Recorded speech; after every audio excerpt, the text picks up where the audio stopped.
Ես եւ իմ 3 հարցերը։ Եթե Հայաստանը բացում է երկաթուղային կապեր Ադրբեջանի եւ Թուրքիայի միջոցով, ինչպես են ապահովելի Հայաստանի անվտանգությունն ու ինքնիշխանության ապահովումն ու վերահսկողությունը։ Ինչու իշխանությունը խոսում տնտեսական օգուտներից, բայց չի ներկայացնում հնարավոր անվտանգության եւ ռազմավարական ռիսկերը։ Որովհետեւ այս իշխանությանը դա չի հետաքրքրում։ Իրենց համար շատ կարևոր է, որ իրենց ղեկավարները գոհ մնան։ Իսկ ինչու է բացում է, որովհետև 300,000 ադրբեջանցիներ պատրաստ կանգնած են, որ թե մեքենաներով, թե գնացքներով ժամանեն Հայաստան։ Տնտեսական էֆեկտ դրանում ես չգիտեմ ինչքանով կա, բայց իրենք փակում են ամենագլխավոր ճանապարհը։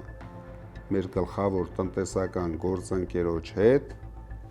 փչացնելով, թշնամացնելով հարաբերությունները, ինչը որ մենք ամեն օր տեսնում ենք։ Պարոն Կարապետյան, ինչ է Սաֆարովների կանխարգելման օրենքը եւ ինչու է դրա ընդունումը կարեւոր Հայաստանի անվտանգության համար։ Եվ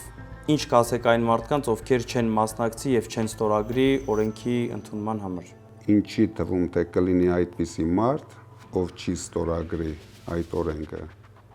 Իսկ ինչ է նշանակում օրենքը, դա միակ տարբերակն է, որ Հայաստանը չհայաթափեն, Հայաստանը մնա հայկական, քանի որ մենք ամեն օր ունենք անհանգստություն, որ այս իշխանությունը հաջորդ փորձանքն է բերելու մեր երկրի գլխին։ Ինչպես Արցախի գլխին բերեցին, հիմա էլ կբերեն Հայաստանի գլխին։ Կբերեն,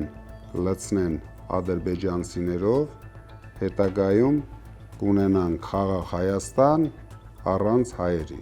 Ես գտնում եմ նույնիսկ պարտավոր են ստորագրեն Փաշինյանի թիմակիցները, քանի որ Փաշինյանը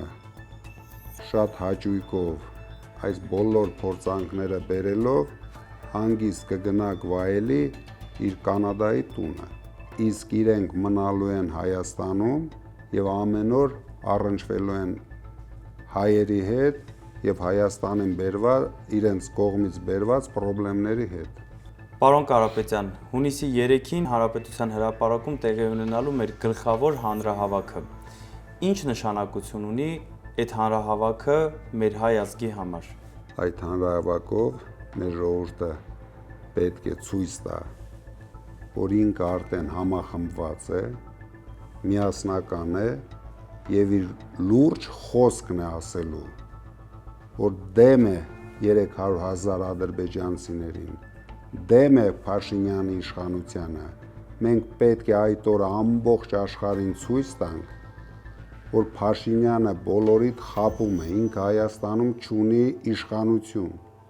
Ես ուրախ կլինեի, որ նույնիսկ այն մարդիկ, ովքեր մեզ չեն ընտրելու, նույնպես մասնակցեին հանրահավաքին։ Դրանով կասեն իրենց խոսքը, որ իրենք դեմ են ադրբեջանցիների Հայաստան գալուն։ Իսկ եթե իրենք չգան, ես անհանգստություն ունեմ, որ հաջորդ հանրահավաքներին հրապարակում կլինեն ադրբեջանցիները։ Բայց հունիսի 7-ից հետո մենք դա թույլ չենք տալու։